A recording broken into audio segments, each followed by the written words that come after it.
오늘 말씀의 제목은 조연인가 주연인가, 우리 예배의 관계를 생각해 보는 일입니다.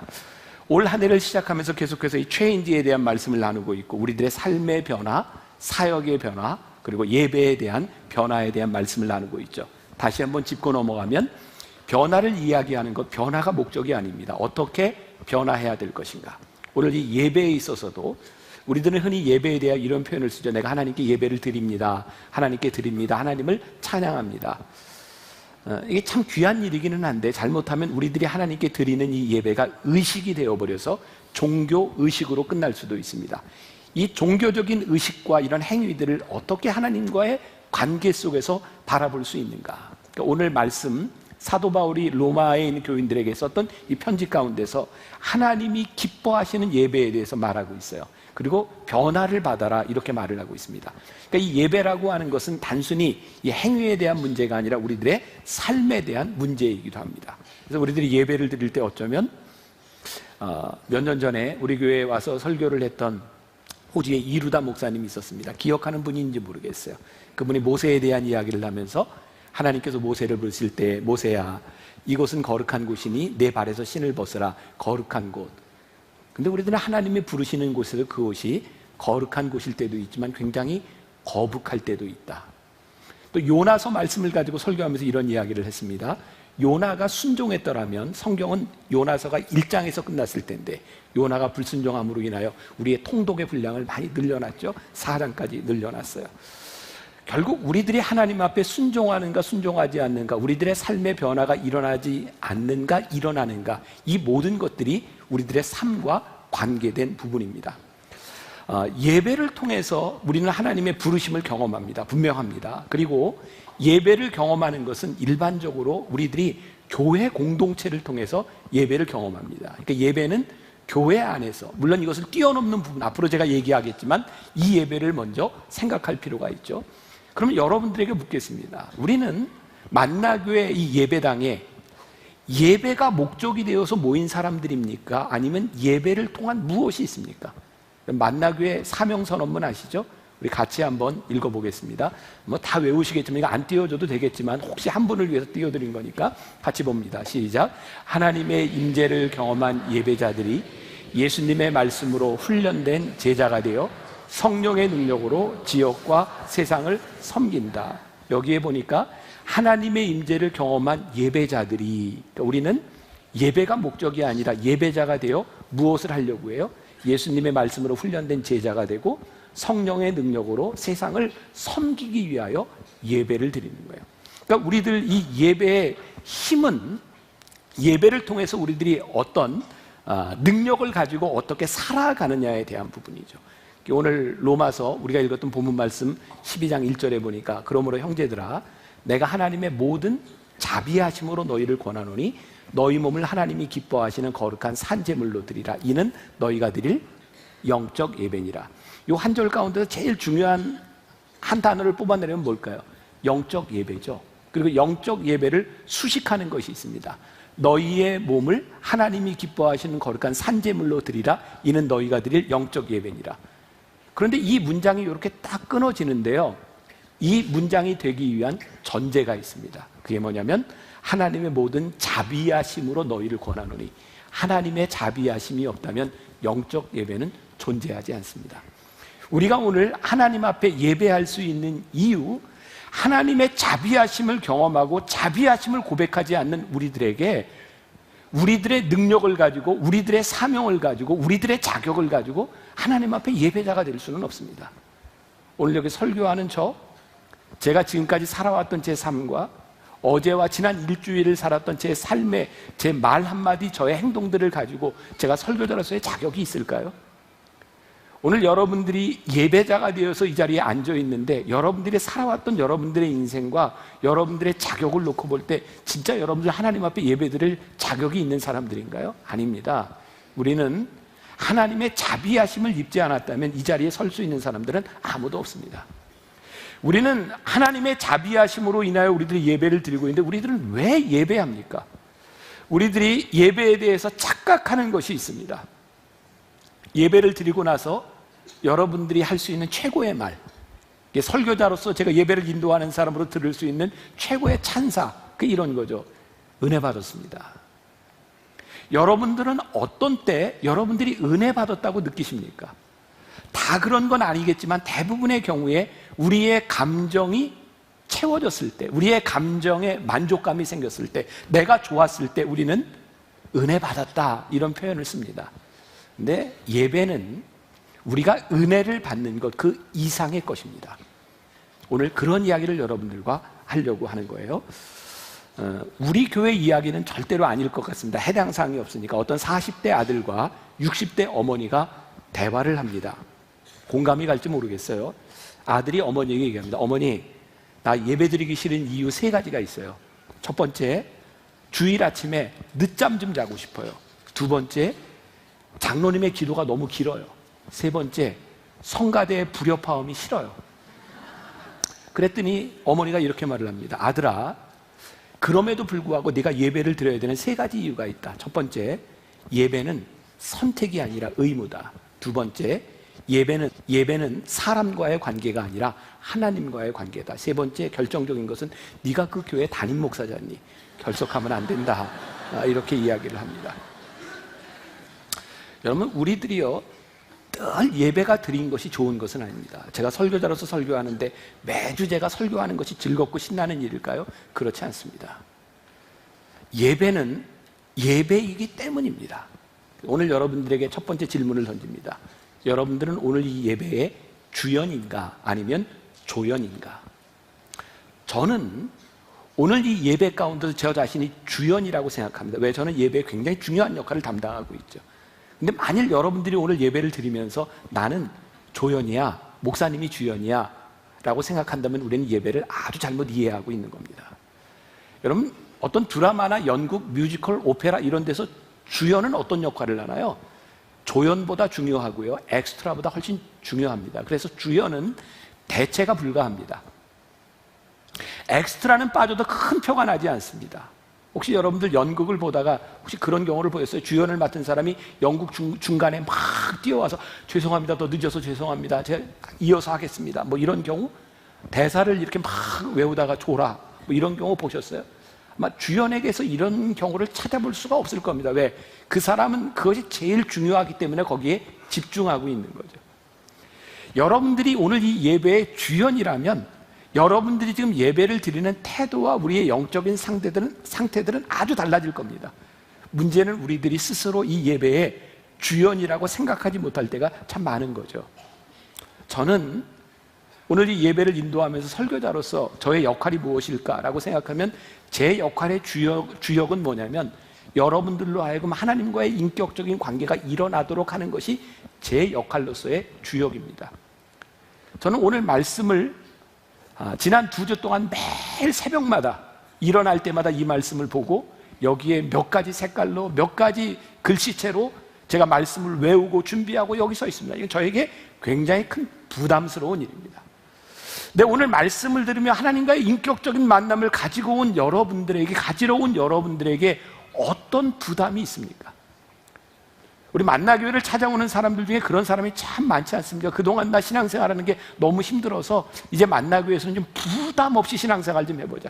그냥 나 조용히 왔다가 숨었다 갈 테니까 나 아는 척도 하지 말고 나 건드리지도 마. 나 지금 부담 없이 신앙생활을 하고 싶어.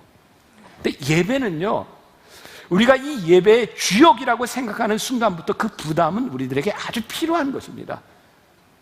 만일 우리들이 부담 없이 예배를 드리기를 원한다면 나는 이 예배 가운데서 나는 조연이나 엑스트라에 불과하다라고 하는 것이죠. 오늘 말씀 가운데 사도 바울이 이렇게 얘기를 합니다. 여러분들이 하나님의 모든 자비하심으로 여러분들이 하나님이 기뻐하시는 거룩한 예배를 드리는데 어떤 예배를 드리냐면 거룩한 산 제물이 되십시오라고 말을 합니다. 거룩한 산 제물. 구약 시대에는 제사를 드리기 위해서 동물을 잡아 죽였습니다. 근데 예수님께서 십자가에서 화목제물이 되시는 그 순간 예수님께서 단번에 그 모든 화목제물이 되어주심으로 그런 모든 의무를 제하셨어요. 그러니까 예수님을 믿는 믿음으로 우리들은 옵니다. 이제 더 이상 동물을 잡아 죽일 이유가 없는 우리들에게 산제물이 되라고 하는 것은 무슨 의미일까요? 우리들이 동물을 잡아 죽이지는 않지만 동물을 잡아 죽이는 것처럼 우리들이 예배 가운데 나오기 위해서 우리들은 어떤 희생과 어떤 눈물과 어떤 땀이 있었는가? 인류 최초의 예배자가 가인과 아벨이죠. 하나님께서 가인의 제물은 받지 않으셨고 아벨의 제물을 받으셨어요. 아벨은 그의 양의 첫 새끼를 드렸다라고 되어 있습니다. 우리가 그냥 지나갈 수 있는 부분이지만 그가 양을 치면서 많은 양을 가지고 있었는데 첫 새끼를 구별하여 드렸다는 거예요. 우리들이 어떤 예배를 드릴 수 있습니다. 우리가 주연이고 조연이고 엑스트라고 어떤 예배를 드릴 수 있습니다. 그런데 문제는 우리들이 하나님 앞에 어떻게 구별되었느냐고 하는 거죠. 제가 아마 지난해에도 그런 얘기를 했던 것 같아요. 이건 모두에게 동일한 것은 아니지만 우리들이 구별되기 위해서 우리들이 지키는 것들은 무엇인가? 저에게 있어서는 예배를 이렇게 인도하면서 제가 늘 처음 입는 옷이나 처음 매는 넥타이, 이건 내가 주일날부터 한다. 이건 하나님 앞에 제가 입는 것, 신는 것에 대한 구별입니다. 저는 말씀을 가지고 여러분들 이 앞에 서기 전에 어머니 기도실에 가서 기도하고 제가 적어도 하나님 앞에 이 시간을 구별하여 드리며 여기에 서려고 합니다. 거룩이라고 하는 말은 구별되는 것이기 때문에 제가 그냥 말씀을 전할 수 있고 대충 할 수도 있지만 하나님 앞에 구별되는 것이 무엇인가? 제가 쓰는 표현, 제 삶에 최선을 다해서 조금 과장하자면 제가 목숨을 걸고 준비해야 되는 것, 그것이 예배라고 생각합니다. 구체적인 행위, 그것이 우리들에게 무엇인가? 하나님은 오늘 예배 가운데 우리들이 산 제물 되기를 원하시는데 여러분들은 어떤 몸을 하나님께 드려보셨어요? 구약시대 그들이 제물을 드릴 때 제사장의 역할이 무엇이었는가? 제사장이 제물을 잡지 않습니다. 제사장은 제물을 가지고 온 사람들을 데려다가 어떻게 각을 뜨는지, 어떻게 동물을 잡는지를 가르쳐주고 제물을 가져온 사람들이 직접 동물을 잡아 죽이고 각을 뜹니다. 피가 튀고요, 내장 냄새를 맡고요, 그리고 제사가 끝나고 돌아가는 그 순간 모든 사람들이 압니다. 누가 제사를 드린 사람이고 누가 구경꾼인지를 압니다. 왜냐하면 제사를 드린 사람의 몸에는 피가 튀고 옷이 더러워져 있는데 구경꾼들에게는 아무런 변화가 없습니다. 오늘 우리들이 하나님 앞에 산 제물로 드린다고 했을 때 이 중에 누가 구경꾼이고 누가 이 예배를 드리기 위해 산 제물이 되었는가? 죄송해요. 누군가에게는 미안한 이야기일 수도 있지만 오늘 이 예배를 위해서 이 추운 날 밖에서 봉사하고 안내하고 또 예배 안내를 하고 여러 가지 모습으로 섬기는 사람들의 예배와 그냥 나는 내가 예배만 드리고 갈 거야 라고 하는 사람의 예배가 어떻게 동일할 수 있을까? 그게 어떤 모습인지 모르고 여러분들에게 어떤 형편인지 모르지만 우리들에게 분명한 산 제물 되는 일들이 예배에 있을 때 이 예배는 우리들에게 굉장히 그때 감격을 느끼는 것이지 내 감정을 채워주는 것이 은혜는 아닌 것 같아요. 이런 질문을 던집니다. 우리들이 하나님 앞에 드리는 이 예배의 형식에 대한 부분 그리고 내용에 대한 부분들을 우리들이 알아야 되겠다. 중요한 문장인데요, 제가 쓴 책에도 이런 글을 썼어요. 어떤 예배도 성경적인 예배는 없다. 자, 여러분들이 만나교회에서 예배를 드리는 여러분들은 이걸 기억하셔야 됩니다. 만나교회 예배는 성경적이지 않습니다. 예수님께서 예배에 대하여 유일하게 말씀하신 것이 요한복음 4장 23절과 24절에 있어요. 예수님께서 사마리아 우물가의 여인을 만나고 그 여인과 함께 예배에 대한 이야기, 어디에서 예배 드립니까? 이런 이야기를 하시면서 예수님께서 예배에 대하여 유일하게 말씀하신 것이 하나님은 영이시니 예배하는 자가 영과 진리로 예배할지니라. 옛날 성경에는 신령과 진정으로 예배할지니라 라고 되어 있어요. 예배에 대하여 예수님께서 유일하게 말씀하신 것은 신령과 진정으로 예배할지니라 라는 것 말고 아무것도 존재하지 않습니다. 예수님은 어떤 형식으로도 말씀하지 않았습니다. 지금 여러분들이 드리는 이 예배를 여러분들 중에 많은 분들은 굉장히 자연스럽게 받아들이고 있습니다. 예를 들어 저의 옷차림이라든지 제가 이렇게 하고 있는 마이크라든지 이 강대상이라든지 이 강단이라든지 여러분들이 굉장히 자연스럽게 받아들이고 있는데요, 이 예배를 시작한 지 만나교회 한 15년쯤 됐고요, 15년 전에 만나교회가 이런 예배를 시작할 때 만나교회는 한국교회 논란의 중심에 있었습니다. 이런 강단을 이렇게 큰 교회에서 이렇게 작은 강단을 쓰는 교회도 거의 없었고요, 이런 스타일의 예배를 드리는 교회도 없었고요, 만나교회에 처음으로 제가 이 마이크를 써서 한국교회 보편화된 마이크이기도 합니다. 이런 것뿐만 아니라 저희 교회에 들어왔던 사람들 중에 이런 질문을 던졌습니다. 목사님, 왜 만나교회는 예배를 드릴 때 예배 시간에 사도신경을 외우지 않습니까? 주기도문을 왜 외우지 않습니까? 만나기에는 왜 헌금을 바구니로 돌리다가 지금은 들어오는 이게 상자로 바꿨습니까? 뭐 여러 가지 이야기들이 있습니다. 제가 그런 분들에게 이런 말을 합니다. 성경에 보세요. 어디에도 예배를 시작할 때 사도신경으로 예배할지니라 이런 구절이 없습니다. 주기도문을 외워야 된다는 것도 없습니다. 단지 그 예배는 하나님을 믿는 공동체들이 이렇게 예배를 드리면 좋겠다라고 하는 형식에 불과한 겁니다. 그러니까 형식이 성경을 뛰어넘을 수는 없는 겁니다. 성경이 우리들에게 이야기하는 것은 신령과 진정으로 예배할지니라. 그러니까 우리들이 하나님께 예배를 드리면서 정말 중요한 것은 우리들이 어떤 형식으로 예배를 드리든 그 안에 신령과 진정이 있는가에 대한 질문을 우리들이 던져야 하는 것이죠. 그런데 우리를 불편하게 하는 것은 신령과 진정에 대한 문제보다 형식에 대한 문제일 때가 훨씬 더 많습니다. 어떤 문제요? 형식이 나에게 익숙하지 않거나 내가 싫으면 예배에 몰입이 잘 되지 않습니다. 제가 그래서 2002년입니다. 지금으로부터 17년 전이네요. 제가 예배를 드리면서 이런 걸 한 적이 있어요. 여러분들 2002년에 우리나라에 굉장히 중요한 행사가 있었죠. 2002년 월드컵이 있었습니다. 그때 우리나라에 만들어진 박수가 있었죠. 아세요? 여러분들 반응을 한번 보이세요. 대한민국. 지금 어제부터 오늘까지 예배 중에 지금 12시 예배가 반응이 제일 좋습니다. 여러분들이 잘 하셨어요. 그 당시에 이 박수가 여러분들은 굉장히 익숙해져 있지만 쉽지 않았습니다. 이 박수가 엇박자입니다.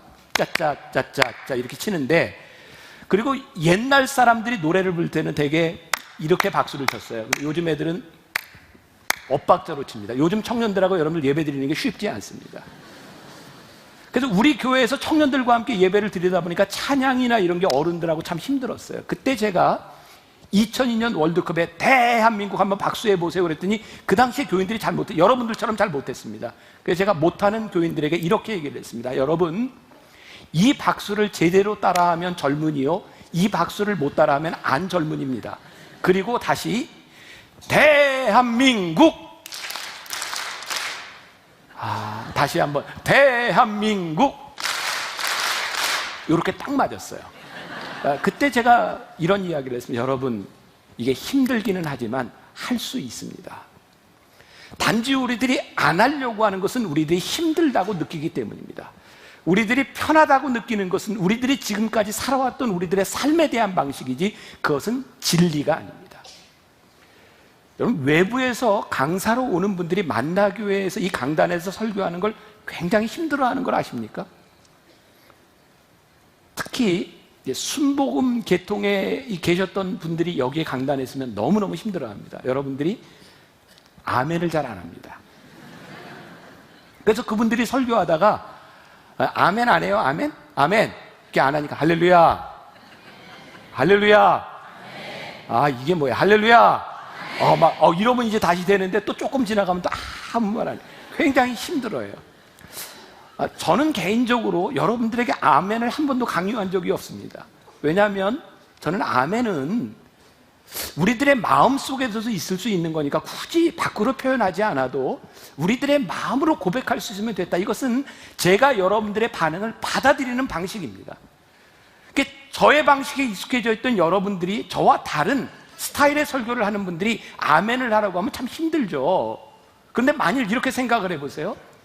나는 저 스타일이 아니야, 나는 아멘을 안 해. 그러면 설교하는 목사님은 계속 힘들어서 이게 뭡니까 아멘이? 아멘 하세요. 할렐루야, 할렐루야, 할렐루야. 그럼 막 짜증이 나기 시작하는, 그럼 말씀도 들어오지 않는 거예요. 근데 생각해 보세요. 내가 참 힘든 부분이기는 하지만 설교하는 목사님이 아멘 좀 하세요 그러면 해도 되지 않습니까? 내가 하기 싫다, 그게 그렇게 진리에 대한 부분입니까? 내가 거기에 따라할 수 있는 마음이 생기면 우리들의 마음이 열리는데 그것은 내가 절대로 따라할 수 없다고 생각하면 마음이 닫혀지기 시작하는 겁니다. 그런데 많은 예배 가운데서 이 형식 때문에 우리의 마음이 닫혀지고 신령과 진정으로 예배하지 못하는 경우들이 많아요. 이 예배의 형식 가운데 제일 중요한 부분을 차지하는 것이 음악입니다. 오늘 저희가 의도적으로 어제 예배부터 오늘 10시, 12시 예배까지 N뮤직의 반주를 가지고 예배를 드렸습니다. 아마 12시 예배만 나오는 분들에게는 오늘 왜 밴드가 없지? 이렇게 의아하게 생각하는 분이 있을지도 모르겠어요. 언제부터인가 우리들이 거기에 익숙해져 있기 때문이죠. 저희 만나 교회는 굉장히 행복한 교회죠. 왜? 여러 가지 음악을 하는 분들이 있으니까 토요 예배, 주일 10시, 12시, 2시 반 예배를 다 다른 스타일로 드릴 수 있습니다. 그런데 많은 교회들이 그런 예배를 드릴 수 있는 것은 아닙니다. 저 개인적으로는 우리 교인들이 그런 예배에, 여러분들이 원하는 예배에 드릴 수 있도록 모든 이런 것들을 제공하고 있지만 모든 교회가 그렇게 할 수는 없습니다. 그런데 정말 중요한 것은 그 음악이 진리가 아니라는 거예요. 내가 좋아하는 음악이 있고 그 예배의 스타일을 음악이 좌우하지만 내가 선호하는 음악이 있을 수는 있지만 하나님이 그것을 선호한다고 말할 수는 없는 거예요. 왜? 하나님은 우리의 모든 예배를 받으시는 분이기 때문이죠. 저희 교회 예배는 여러분들이 꼭 기억하셔야 될 것이 있습니다. 우리 교회 예배는 선교적인 예배입니다. 여러분들이 이것을 이해하지 못하면 우리 교회 예배를 이해하지 못합니다. 저에게 만나교회 담임 목사가 되면서 예배에 대한 고민을 하면서, 그때는 교회를 나오지 않는 대부분의 사람들이 무슨 이야기를 하면 예배가 지루하다는 거였어요. 저에게 그런 도전이 생겼어요. 하나님, 이 예배를 통하여 교회를 떠나간 사람, 교회에 익숙하지 않은 사람, 특별히 남자들이 어떻게 하면 이 예배 가운데 들어와서 은혜를 경험할 수 있을까요? 그래서 강단도 바꾸었고 강단도 낮췄고 음악도 바꾸었고, 그리고 저도 소셜 포지션이 있는 사람인데 지금까지 이런 사는 없었다, 이런 거 하고 싶겠습니까? 몇 주 동안 여러분들에게 계속 영상을 보여주며 그냥 쉽게 원고만 가지고 설교를 할 수 있는데 왜 이런 일들을 해야 되는가?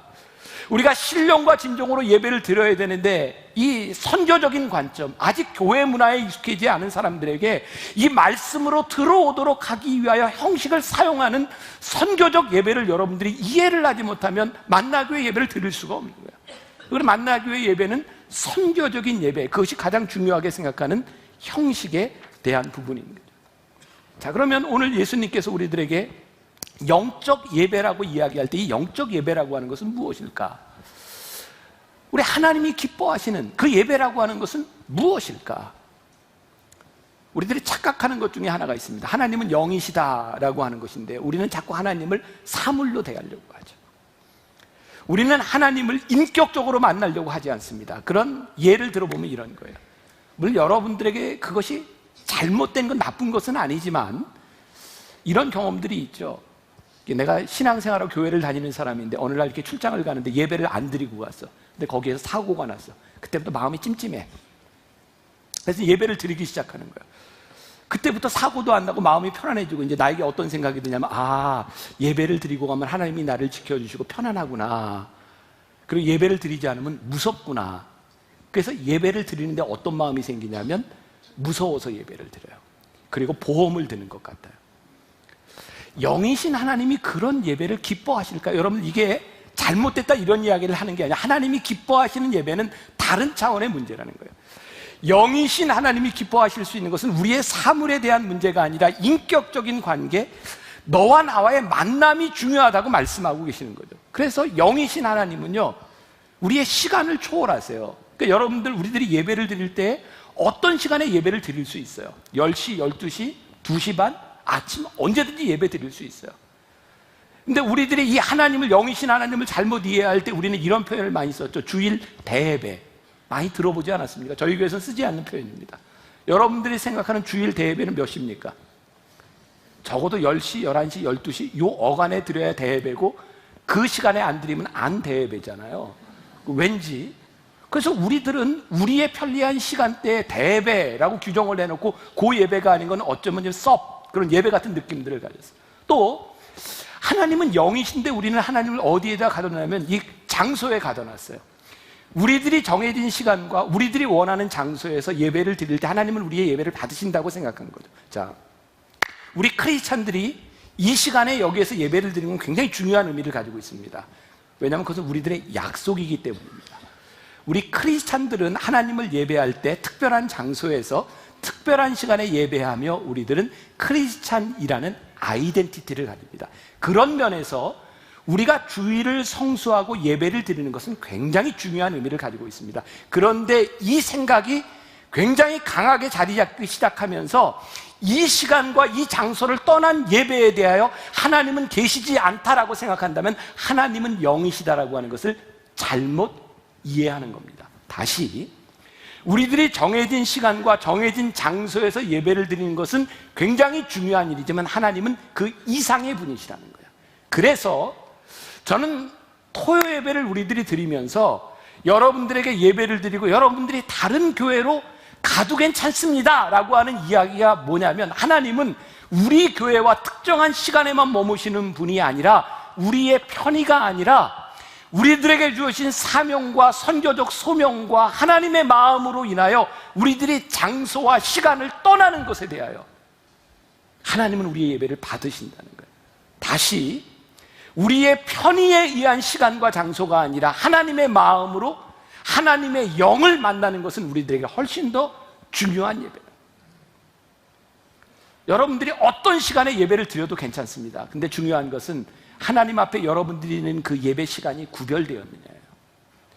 여러분들이 어떤 장소에서 예배를 드려도 괜찮습니다. 그런데 그것이 내 편의에 의해서 주어진 장소가 아니라 하나님 앞에 구별된 장소로 주어진 곳이라면 괜찮다는 이야기입니다. 왜? 하나님은 영이시기 때문이죠. 우리는 그런 고백을 합니다. 하나님은 우리 교회, 우리의 시간, 우리의 공간을 뛰어넘는 분이시다. 그때 우리는 영이신 하나님과 인격적인 만남 가운데입니다. 그래서 오늘 여러분들이 저와 함께 드리는 이 예배가 우리들에게 영적인 예배가 되기 위하여 굉장히 중요한 것은 여러분들의 삶에 구별되어진 시간, 이것이 구별되어진 장소일 때 이것이 우리들에게 굉장히 영적인 의미를 가지고 있는 거죠. 그러니까 하나님은 우리들이 물질을 가지고 만족시켜 드릴 수 있는 분이 아니에요. 근데 우리는 계속 물질을 가지고 하나님을 대하려고 하죠. 그런 태도 중에 하나가 이런 거죠. 하나님, 제가 하나님을 예배하는데 이런 정도의 환경이 되면, 하나님 제가 이런 정도 성공을 하면, 제가 이런 정도의 포지션에 가면 하나님께 예배를 잘 드릴 수 있을 것 같습니다. 그것은 하나님을 물질로 대하는 거죠. 하나님은 우리들이 성공했을 때 드리는 예배와 우리들이 성공했을 때 하나님께 드려지는 예물을 기뻐하시는 분이 아니라, 지금 네가 선 곳에서 내가 드리는 예배, 우리들이 성공하지도 않고 찌릿 같은 시절에도, 우리들이 그렇게 중요하지 않던 때에도 하나님을 예배하지 않던 우리가 돈 벌고 성공하면 하나님을 예배할 수 있다고 생각하십니까? 하나님은 그때 우리들이 성공했을 때 예배를 받으시고 우리의 돈을 받으시는 분이 아니시라, 지금 우리와 인격적인 만남 가운데서, 우리의 상황 가운데서 이 예배를 받으시는 분, 그것이 영이신 하나님이랍니다. 오늘 우리들이 가져야 되는 도전이 뭐예요? 우리는 오늘 이 예배자가 되기 위하여 얼마나 많은 헌신과 땀과 눈물이 있었는가. 여러분들에게 제가 그런 부탁을 드리고 싶어요. 여러분, 예배의 주연들이 되세요. 그럼 주연은요, 굉장히 부담스러운 겁니다. 힘든 일입니다. 여러분들이 예배의 방관자가 되고 조연이 되면 여러분 예배 시간에 잘 좁니다. 제 인생에 암흑기가 있었어요. 저 전도사로 저에게 소명도 없었던 시절에 목사 안수를 받고 군대를 가야 되는 것 때문에 전도사를 해야 됐던 시절에 억지로 교회를 맡게 되었어요. 전도사인 제가 예배 시간마다 졸았어요. 저는 졸음마귀가 있다고 믿어요. 진짜 이게 말릴 방법이 없더라고요. 그냥 졸려요. 저는 조는 분들 다 이해합니다. 그 속에 마귀가 있는 거예요. 다 이해해요. 진짜 졸음마귀 있는 것 같아요. 너무너무 제가 저를 이해할 수 없는 상황이었어요. 근데 진짜 피곤해서 졸 수는 있지만 제가 예배 시간에 요즘 거의 졸거나 이런 일이 없습니다. 여러분들이 어떤 예배자로 서는가가 예배를 좌우하는 거예요. 예배 엑스트라가 되지 마십시오. 여러분들이 예배의 주연이 되고요, 영이신 하나님 앞에 여러분들이 영으로 만나는 것이 무엇인지를 고민하세요. 그리고 앞으로 이 만나기 위해서 여러분들이 함께 신앙생활하고 여러분들이 지나는 동안 어떤 예배를 드리든지, 어떤 예배도 성경적 형식은 없다, 성경적 예배는 없다. 그것은 뭐냐면 우리들이 오로지 신령과 진정으로 하나님을 예배 드릴 수 있을 때, 나의 습관과 나의 편의를 하나님 앞에 내려놓을 수 있을 때, 그 예배가 하나님 앞에 산재물 산재될 수 있다는 것을 우리들이 기억하고, 올 한 해 여러분들에게 예배의 변화가 있기를 간절히 소원합니다. 예배의 역사가 있기를 간절히 소원합니다.